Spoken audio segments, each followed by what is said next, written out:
வணக்கம்.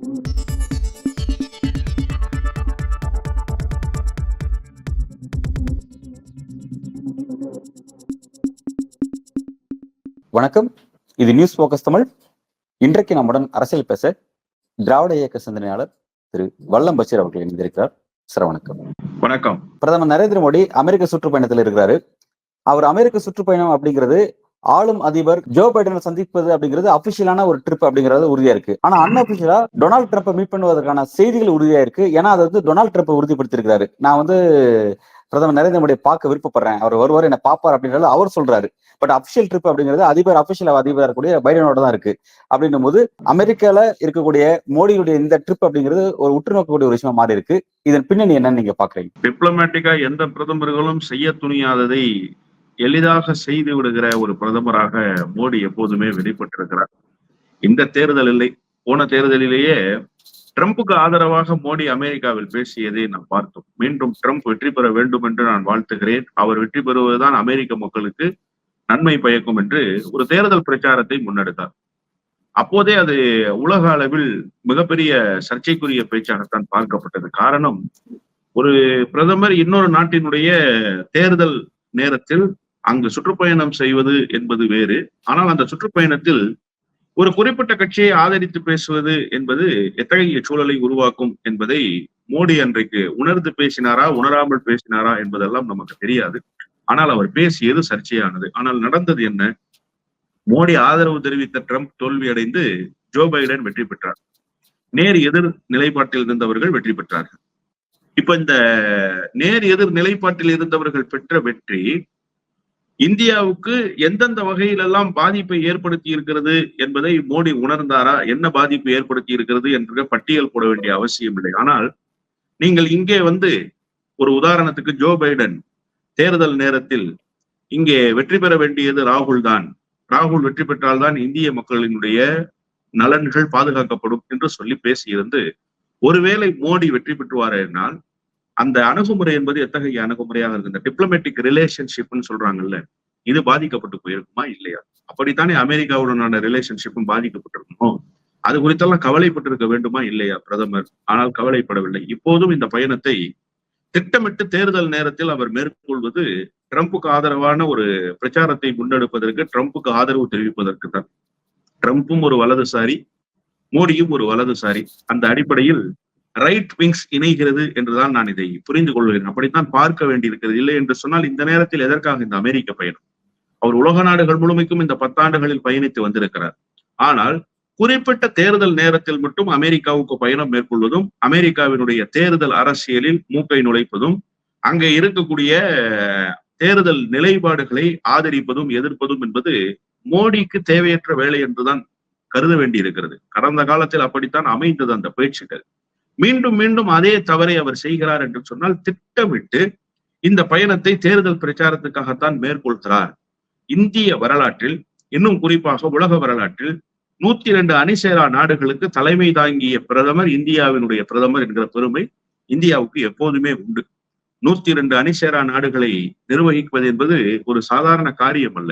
அதை இந்திரா காந்தி அம்மையார் செய்து முடித்தார். டிப்ளமேட்டிக்கா எந்த அளவுக்கான ஒரு நேர்த்தியான அணுகுமுறை அவரிடத்தில் இருந்திருந்தார் இத்தகைய தலைமை பொறுப்பை அவரால் அலங்கரித்திருக்க முடியும் என்பதை நாம் எண்ணி பார்க்க வேண்டும். ஆனால் சார்க் நாடுகளுக்கு கூட தலைமை தாங்க முடியாத ஒரு நிலை. சார்க் நாடுகளினுடைய பிரதமர்கள் கூட, அதிபர்கள் கூட மோடியுடைய குரலுக்கு மதிப்பளிக்காத ஒரு நிலை இன்றைக்கு உருவாகி இருக்கிற காட்சிகளை நாம் பார்க்கிறோம். இதற்கெல்லாம் பிரதானமான காரணம், மோடி இது போன்ற டிப்ளமேசியை மெயின்டைன் பண்ணாம, ஒரு டிப்ளமேட்டிக்கான ரிலேஷன்ஷிப்னா அது எப்படிப்பட்டதாக இருக்க வேண்டும் என்பதை உணராமல் இது போன்ற நடவடிக்கையில் ஈடுபட்டதும், மற்றும் இன்னும் கூடுதலாக இவர்கள் உலக நாடுகளினுடைய பிரச்சனையில் தலையிடுவதாக இங்கே பேசுகிறார்கள். இப்பெல்லாம் எதை நீங்கள் சமூக வலைதளத்தில் பேசினாலும் அது உலகம் முழுமைக்கும் போய் சேருகிற காட்சிகளை நம்ம பார்க்கிறோம். நீங்க வந்து இஸ்ரேல் பாலஸ்தீன் பிரச்சனைய காசாவுல ஒரே நாள்ல பேசி முடிவுக்கு கொண்டு வருவார் காசா பிரச்சனைய அப்படின்னு சொல்லி இங்க வந்து ட்ரெண்ட் பண்றீங்க, ட்விட்டர்ல பதிவுகள் இடுறீங்க. மோடிக்கு ஏதோ ஒரு வானளாவிய அதிகாரம் இருப்பதை போன்ற ஒரு தோற்றத்தை உருவாக்க முனைகிறீர்கள். ஆனால் அந்த நாட்டில் இருக்கக்கூடிய ஆட்சியாளர்கள் அதை எப்படி பார்ப்பார்கள்? உண்மையிலேயே இந்த பிரச்சனை குறித்தாவது மோடி இடத்திலே அவர்கள் பேசி இருக்க கூடுமா? அது குறித்த அதிகாரப்பூர்வ செய்தி எங்காவது உண்டா? வங்கதேசத்துக்கும் பாகிஸ்தானுக்கும் பிரச்சனை. வங்கதேசம் என்கிற தனி நாடு உருவாகவில்லை. ஆனால் பாகிஸ்தான் என்கிற அந்த நாட்டிலிருந்து வங்க மொழி பேசுகிற கிழக்கு பாகிஸ்தானை சேர்ந்தவர்கள், டாக்காவிலே இருக்கக்கூடியவர்கள் தனிநாடு கோருகிறார்கள் என்று சொன்னவுடன் இந்திரா காந்தி அம்மையார் அதை தன்னுடைய கடமையாக கருதி அந்த பணியை செய்து முடித்தார். அப்போ அவருக்கு அந்த நாடுகள் கட்டுப்பட்டன.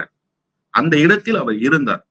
மோடியை வைத்துக் கொண்டே ஆஸ்திரியாவினுடைய அதிபர் சமீபத்தில் பேசியதை நாம் மறந்துவிடக் கூடாது.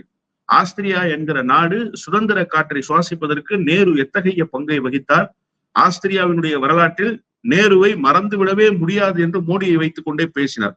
அப்படி எங்காவது ஒரு இடத்தில் இந்த 10 ஆண்டுகளில் மோடி குறித்து எந்த உலக நாடுகளினுடைய தலைவர்களாவது பேசி நீங்க பார்த்ததுண்டா? இல்லை.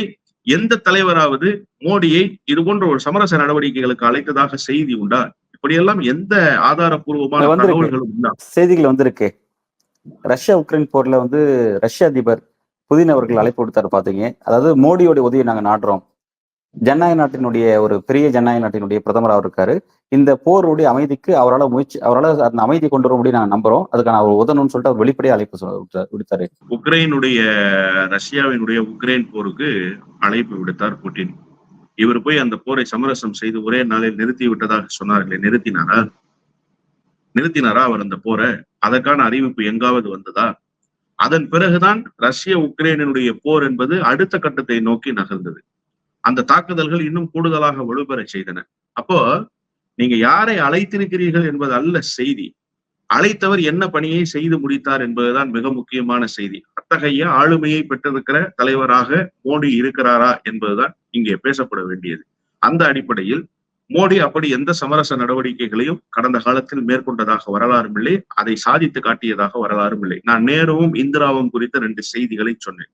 அப்படி ஏதாவது ஆதாரப்பூர்வமாக மோடி சமரசம் செய்து வைத்த உலக நாடுகளினுடைய பிரச்சனை என்று ஒன்றையாவது ஆதாரமாக சொல்ல முடியுமா? எனவே அத்தகைய செயல்கள் எதையும் மோடி செய்து முடிக்கவில்லை என்பதை கடந்த 10 ஆண்டுகளில் அவருடைய பயணத்தின் வாயிலாக பார்த்திருக்கிறோம். இன்னொரு முக்கியமான செய்தி, இங்கு இருக்கக்கூடிய பிரச்சனைகளில் இருந்து மடை மாற்றுவதற்காக, இங்கு இருக்கக்கூடிய பிரச்சனைகள் பேசப்படாமல் இருப்பதற்காக உலக நாடுகளினுடைய பிரச்சனைகளில் அவர் தலையிடுகிறார் என்கிற அந்த ஒரு பிம்பத்தை கட்டி எழுப்புவதற்கு மோடியும் மோடியினுடைய பரிவாரங்களும் முயற்சி செய்கிறார்கள். ஆனால் அதில் படுதோல்வியைத்தான் அவர் தழுவி இருக்கிறார். உதாரணமாக சொல்ல வேண்டும் என்று சொன்னால், மியான்மருக்கு ஆயுதங்களை வழங்குகிற ஒரு உதவியை இங்கிருந்து இந்தியா செய்தது. அதற்கு சீனா கூட கண்டனம் தெரிவித்ததை நாம் கடந்த காலத்தில் பார்த்தோம். ஆனால் என்ன நடந்தது? உண்மையிலேயே குக்கி இன மக்களுக்கு ஆதரவாக மியான்மர் நிற்கிறது என்று சொல்லி இதே இந்திய அரசு தான் மியான்மர் மீது ஒரு குற்றச்சாட்டை சுமத்தியது.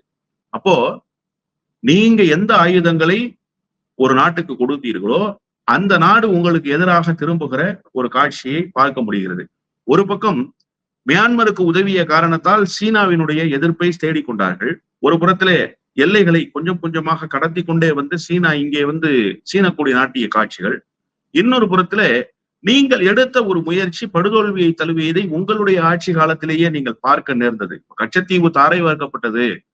இன்றைக்கும் அதனுடைய பிரச்சனைகளை நாம் சந்திக்கிறோம் என்று சொன்னால், அன்றிலிருந்து இன்று வரை பேசுபொருளாகவே இருந்தாலும் கச்சத்தீவை தாரை வார்த்தவர்கள் இந்த பிரச்சனையை சந்திக்கிற இடத்தில் இப்போது இல்லை.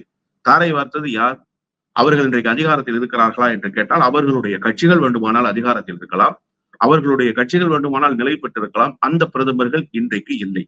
ஆனால் இப்போது மியான்மருக்கு உதவி செய்த பிரதமரும் இங்கேதான் இருக்கிறார். மியான்மர் யாருடைய உதவியை பெற்றுக்கொண்டு இங்கே ஒரு உள்நாட்டு யுத்தத்துக்கு தயாரானதோ அவர்களும் இந்த உள்நாட்டு யுத்தத்தை நிகழ்த்துகிற போது அவரே பிரதமராக இருக்கிறார் என்கிற காட்சியை மோடி மட்டும்தான் பார்த்திருக்கிறார். இன்னொரு புறத்துல பப்புவா நியூகினியாவுக்கு இவர் போனார். பப்புவா நியூகினியா ஒரு சின்னஞ்சிறிய நாடு. மோடி போவதற்கு முன்பாக அப்படி ஒரு நாடு இருந்ததை யாருமே பார்த்திருக்கவே முடியாது, யாரும் கேள்விப்பட்டிருக்கவே முடியாது. உலக வரைபடத்தில் தேடி கண்டுபிடிக்க வேண்டிய இடத்தில் இருந்த ஒரு நாடு. அந்த நாட்டுக்கு இவர் ஒரு பயணம் மேற்கொண்டு விட்டு வந்ததற்கு பிறகு அந்த நாட்டினுடைய நாடாளுமன்ற உறுப்பினர் ஒரு கருத்தை தெரிவிக்கிறார். என்ன கருத்தை தெரிவிக்கிறார்? இந்தியாவினுடைய ஆளுகையின் கீழ் நாம் போய்விடக் கூடாது, இந்தியா பல நாடுகளை பல துண்டுகளாக பிரித்திருக்கிறது என்று சொல்லி இவர் போன ஈரம் காய்வதற்குள்ளாகவே பேசி அது மிகப்பெரிய செய்தியாகி சர்ச்சையானது. ஒரு சின்ன கண்டனத்தையாவது பப்புவா நியூகினியாவுக்கு எதிராக இந்தியாவால் தெரிவிக்க முடிந்ததா? நாங்கள் அப்படி எந்த நாட்டை துண்டாக்கினோம்? எங்களுடைய பிரதமர் வந்து சென்றது உங்களுக்குத்தான் மரியாதை. ஏன்னா பரேட் ஆஃப் மோடி என்று சொல்லி அந்த நேரத்தில் சமூக வலைதளங்களில் பேசுபொருளான எல்லா ஊடகங்களும் அதைத்தான் பேசினார்கள். பப்புவா நியூகினியாவுக்கு போன முதல் பிரதமர் என்றெல்லாம் ஆருடம் தெரிவித்தார்கள். ஆனால் அவர் போய்விட்டு வந்ததற்கு பிறகு அந்த நாட்டினுடைய ஒரு நாடாளுமன்ற உறுப்பினரே இந்தியாவோடு சுமூக உறவை நாம் பாதுகாக்க கூடாது, மேற்கொள்ள கூடாது என்று பேசுகிற காட்சிகளை பார்த்து பப்புவா நியூகினியாவினுடைய அந்த நடவடிக்கைக்கு கூட எதிர்வினை ஆற்ற முடியாத ஒரு பிரதமராகத்தான் இவர் இருந்தார். எனவே இந்த பயணம் என்பது இந்தியாவுக்கு எந்த வகையிலும் பயன் தருகிற பயணமாக அமையப் போவதும் இல்லை. அதே நேரத்தில் இங்கு இருக்கக்கூடிய பிரச்சனைகளை தற்காலிகமாக திசை திருப்புவதற்கு, மடைமாற்றுவதற்கு இந்த பயணம் பயன்படும் என்றுதான் நான் பார்க்கிறேன். ரொம்ப விளக்கமா பிரதமர் நரேந்திர மோடியுடைய அண்மை கால வெளிநாட்டு பயணத்தினுடைய அந்த பின்னணி பற்றி விரிவா நீங்க பேசுனீங்க. இப்ப என்னோட அடுத்த கேள்வி அப்படிங்கிறது, பிரதமர் நரேந்திர மோடி இந்த 2024 தேர்தல் முடிவுக்கு பிறகு அதிகமா இந்தியாவில் இருக்கிறத தாண்டி வெளிநாட்டுல அவருடைய பயணங்கள் அதிகமா இருக்கிறதுங்கிறது பார்க்க முடியுது. இதுக்கான காரணம் என்னன்னா, பல புரிந்துணர்வு ஒப்பந்தங்கள் போடப்படுது அப்படிங்கிற விஷயம்லாம் சொல்லப்பட்டாலும் கூட, தற்போதைய அமெரிக்க பயணம் அப்படிங்கிறது முழுக்க முழுக்க அங்க நடந்துட்டு கூடிய தேர்தலை மையமா வச்சுதான் அப்படிங்கிறது ஒரு காரணமா சொல்லப்படுது. அது எப்படி சொல்லப்படுது அப்படின்னு பார்க்கும் பொழுது, கமலா ஹாரிஸுடைய வெற்றி ராகுல் அவருடைய வெற்றியாகவும், டொனால்டு ட்ரம்புடைய வெற்றி மோடியோட வெற்றியாகவும் கருத்துக்கள் முன்வைக்கப்படுது. அதுக்கான பாசிபிலிட்டிஸ் எப்படி இருக்குன்னு பாக்குறீங்க? கமலா ஹாரிஸ் வெற்றி பெற்று விட்டால் அங்கிருந்து பாலாறும் தேனாரும் இந்தியாவுக்கு வந்து சேரப்போகிறதா? இல்லை. டொனால்டு ட்ரம்ப் வெற்றி பெற்று விட்டால் எல்லா ஒப்பந்தங்களும் கையெழுத்தாகி ராஜ்ய ரீதியிலான உறவுகள் இன்னும் பலப்படுத்தப்பட்டு அமெரிக்காவிலிருந்து ஏராளமான முதலீடுகள் இந்தியாவில் வந்து குவிய போகிறதா? அதுவும் இல்லை. முழுக்க முழுக்க இரண்டுமே ஒரு உண்மைத்தன்மையற்ற, ஒரு நிலைத்தன்மை இல்லாத செய்திதான். வேண்டுமானால் இவர் ட்ரம்பை ஆதரிக்கிற காரணத்தால் அவர்கள் ராகுல் பக்கம் நகருகிறார்கள் என்று வேணால் அரசியல் ரீதியாக புரிந்து கொள்ளலாமே தவிர, இரண்டும் எந்த வகையிலும் இந்தியாவுக்கு பயன் தருவதாக இல்லை. நீங்கள் பயன் தருவதாக இருந்தால் மட்டுமே தான் இது ஒரு நகர்வாக பேசப்பட வேண்டிய செய்தியாக இருக்கும். அமெரிக்காவில் இருக்கிறவர்கள் அவர்களுடைய ஆட்சியாளர்களை தேர்ந்தெடுக்க போகிறார்கள், அவ்வளவுதான். அமெரிக்காவில் இப்படி ஒரு பேசுபொருள் இருக்கா சார்? நீங்க இங்கிருந்து பேசுவதே முதல்ல ஒரு தவறு இல்லையா? அமெரிக்காவுல கமலா ஹாரிஸனுடைய ஆள் தான் ராகுல் வெற்றி பெற வேண்டும் என்று அங்க இருக்கிற ஊடகங்கள் எப்போவாவது பேசியதா? அங்க இருக்கக்கூடிய மக்கள் எப்போதாவது விரும்பினார்களா? அவர்களினுடைய தனிப்பட்ட விருப்பங்கள் என்பது வேறு, எனக்கு கூட தனிப்பட்ட விருப்பம் என்பது வேறு. ஜோ பைடன் நல்ல ஆட்சியாளரா என்று கேட்டால் எனக்கு அது தெரியாது. அவர் இல்லை என்றுதான் நான் சொல்வேன். ஏனென்று சொன்னால், அவர் எந்த வகையிலும் ட்ரம்புக்கு எதிர் நிலைப்பாடு எடுத்து உலக அமைதியை விரும்பியவர் அல்ல. ட்ரம்ப் ஆனால் மோசமான ஆட்சியாளர் என்பதை நான் உறுதியாக சொல்வேன். காரணம், ட்ரம்பை போன்ற ஒரு வலதுசாரி சிந்தனை கொண்டவர்கள் உலகம் முழுமைக்கும் எந்த இடத்திலும் ஆட்சி அதிகாரத்தில் இருக்கக்கூடாது என்பது ஒரு இடதுசாரியாக என்னுடைய பார்வை. எனவே அதற்கு எதிராக நான் பேசுவேன், அதற்கு எதிராக நான் மனநிலை கொண்டிருக்கிறேன். நீங்க இந்த பிரச்சனையை இத்தோடு அணுகுவது மட்டும்தான் இந்தியாவுக்கு ஒரு சரியான அணுகுமுறையாக இருக்கும். அதை தாண்டி அவர்கள் இவர்களை ஆதரிக்கிறார்கள், இவர்கள் அவர்களை ஆதரிக்கிறார்கள், அப்படியெல்லாம் ஒரு முயற்சியே கிடையாது சார். அப்படி ஒரு முயற்சி தேவையற்றதும் கூட. அது வேறு நாடு, நாம் வேறு நாடு. அவர்களுடைய கொள்கை வேறு, நம்முடைய கொள்கை வேறு. மோடி வந்ததற்கு பிறகுதான் இவ்வளவு இணக்கமான போக்கு. நீங்க ஒரு பிரதமர் வெற்றி பெற்றதற்கு பிறகு உலக நாடுகளினுடைய பிரதமர்களை எல்லாம் அழைப்பார்கள். மோடி கூட முதல் முறையாக வெற்றி பெற்ற பிறகு அண்டை நாடாக இருக்கக்கூடிய இலங்கையிலிருந்து ராஜபக்சே வரை எல்லோரையும் அழைத்தார். எல்லோரும் வந்தார்கள் அவருடைய பதவியேற்பு விழாவுக்கு. அந்த அணுகுமுறை என்பது வேறு. நான் பிரதமராக இருக்கிறேன், என்னுடைய பதவியேற்பு விழாவுக்கு நீங்கள் வாருங்கள், நாம் ஒரு சுமூகமான உறவை பேணுவோம் என்பது வேறு. தேர்தல் பிரச்சாரத்துக்கே ஒரு எதிர்கட்சியும் ஒரு ஆளுங்கட்சியும் குரல் கொடுக்குமா என்று கேட்டால் அது ஒரு தவறான அணுகுமுறை. ராகுல் செய்தாலும் இது தவறு என்றுதான் நான் சொல்வேன். எனவே அந்த பார்வையிலிருந்து நான் முற்றிலுமாக மாறுபடுகிறேன். ஆனால் தற்போதைய தேர்தலில் இப்ப பிரதமர் நரேந்திர மோடியோட வருகை அப்படிங்கிறது அது எனக்கு வலு சேர்க்கும் வகையில இருக்கும் அப்படின்னு சொல்லிட்டு தேர்தல் அதிபர் வேட்பாளராக போட்டியிடக்கூடிய ட்ரம்ப் அவர்கள் சொல்றாரு அப்படின்னா, அவர் எனக்காக வந்து பேசுவாரு, அவர் என்னோட நட்பு பாராட்டுற அப்படின்னு சொல்லும்போது அது என்ன விதமான அங்க அமெரிக்க எலெக்ஷன் என்ன விதமான தாக்கத்தை உண்டாக்கும்? இந்தியாவுடைய வெளியுறவு கொள்கையில் அது என்ன விதமான பாதிப்பு உண்டாகும்? வெளியுறவு கொள்கையில் என்ன பாதிப்பை ஏற்படுத்தும்னா, ட்ரம்ப் தோல்வி அடைந்தார்னா அந்த பாதிப்பை ஏற்படுத்தும். ஏன்னா போன முறை அவர் குரல் கொடுத்தார். அந்த குரல் தேவையற்ற குரல் என்று அப்போதே எல்லோரும் சொன்னார்கள். ஆனாலும் அவர் பேசிவிட்டு வந்தார். பேசிவிட்டு வந்ததற்கு பிறகு ட்ரம்ப் தோல்வியை தழுவினார். ஆனால் அது ராஜ்ய ரீதியிலான எந்த விதமான பிணக்கையும் இந்தியாவுக்கும் அமெரிக்காவுக்கும் ஏற்படுத்தவில்லை என்று சொன்னால், அந்த கட்சி கொஞ்சம் ஒரு இடதுசாரி சிந்தனையாளர்கள் கொண்டிருக்கிற கட்சியாக இருக்கிற காரணத்தால் ஒரு நெருக்கடியை இந்தியாவுக்கு தருவதற்கு அவர்கள் நாடாளுமன்றத்திலும் குரல் எழுப்பவில்லை. அவர்களினுடைய செனட்டும் அதற்கு எந்த விதமான எதிர்ப்பையும் தெரிவிக்கவில்லை. ஆனா 2வது முறையாக மீண்டும் நீங்கள் அந்த தவறை செய்கிறீர்கள். முதல் முறை ஒரு தவறு செய்த போதே அந்த தவறு இலைமறை காய்மறையாகிவிட்டதற்கு பிறகு மீண்டும் திட்டமிட்டு அந்த தவறை நீங்கள் செய்தால், அப்போ உங்களுக்கு ஏதோ ஒரு உள்நோக்கம் இருக்கிறது, ஒரு அஜெண்டா இருக்கிறது. அமெரிக்கா இந்த திசையில் தான் பயணிக்க வேண்டும் என்று இந்தியா நினைக்கிறது, இந்தியாவினுடைய பிரதமர் நினைக்கிறார் என்று சொன்னால் அது ராஜ்ய ரீதியிலான பாதிப்புகளை ஏற்படுத்தும் தானே. இனி வரக்கூடிய காலங்களில் ட்ரம்ப் வெற்றி பெற்றால் பலமா என்று கேட்டால் நிச்சயமாக பலம் இல்லை. ஏன்னா ட்ரம்ப் கடந்த காலத்துல என்ன இந்தியாவுக்கு வாரி இறைத்தார், இந்தியாவுக்கு என்ன அனுசரணையான அணுகுமுறையை கையில் எடுத்தார். சீனா அதிகமான எல்லையை கைப்பற்றியது ட்ரம்ப் அதிபராக இருந்த போதுதான். எங்க இந்தியாவுக்குள்ள சீனாவுக்கு எதிராக ஒரே ஒரு குரலையாவது ட்ரம்ப் எதிர்த்து பேசினாரா? ட்ரம்பினுடைய குரல் சீனாவுக்கு எதிராக இருந்ததா? நான் என்ன கேட்கிறேன்னா, சார் நீங்க நியூட்ரல் ஸ்டாண்ட் எடுங்க. இந்தியாவுக்கு ஆதரவாக குரல் எழுப்ப வேண்டாம், சீனாவுக்கு எதிராக குரல் எழுப்ப வேண்டாம்.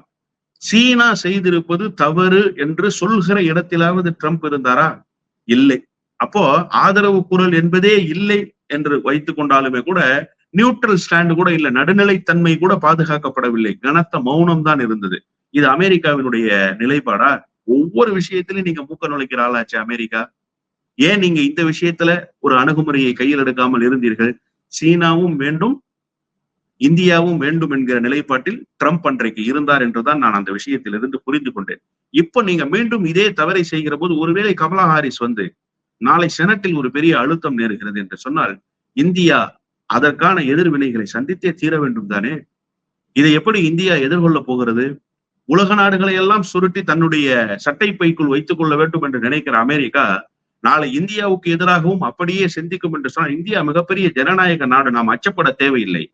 அதே நேரத்தில் ஒரு ராஜ்ய ரீதியிலான உறவு, இந்தியா போன்ற இன்னொரு மிகப்பெரிய நாடு உலக வல்லரசுகளுக்கெல்லாம் தலைமை தாங்குகிறார்கள் என்று மாறுதட்டிக் கொள்கிற நாட்டினுடைய எதிர்ப்பை தேவையற்று ஏன் மோடி சந்தித்துக் கொள்ள வேண்டும், ஏற்படுத்திக் கொள்ள வேண்டும் என்கிற கேள்வி இருக்குல்ல.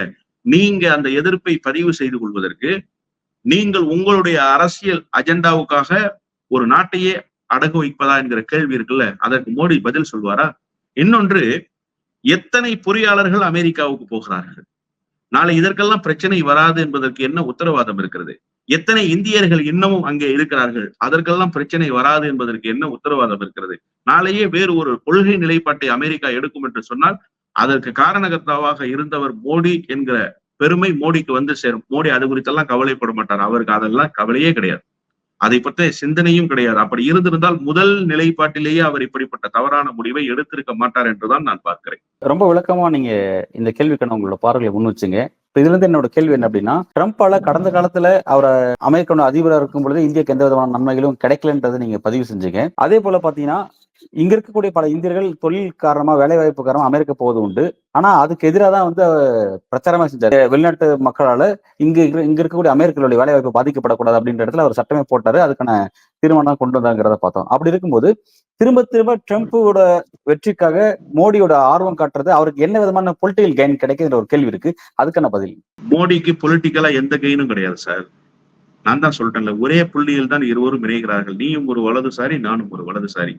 இதை தாண்டி எந்த இணைப்பு புள்ளியும் அவர்களுக்குள் இல்லை. ஆனா இந்த மோடிக்கு கட்டமைக்கிற பிம்பம் இருக்குல்ல, உலக நாடுகளுக்கெல்லாம் மோடி வழிகாட்டுகிற இடத்தில் இருக்கிறார், உலக நாடுகள் எல்லாம் மோடியினுடைய ஆலோசனை கீழ் இயங்குகிறதுன்னு இந்த ஒரு கட்டமைப்பு இருக்குல்ல, இதற்கு வலு சேர்த்துக் கொள்வதற்கு இதை அவர் கையில் எடுக்கிறார். ஏன் இது கமலா ஹாரிஸை நோக்கி எடுக்கலன்னா, கமலா ஹாரிஸும் அவரை முன்னிறுத்துகிற கட்சியும் இதை ஒருபோதும் ஏற்க மாட்டார்கள். கமலா ஹாரிஸ் சொன்னாரா என்னை வந்து ஆதரித்து பேசுவாருன்னு?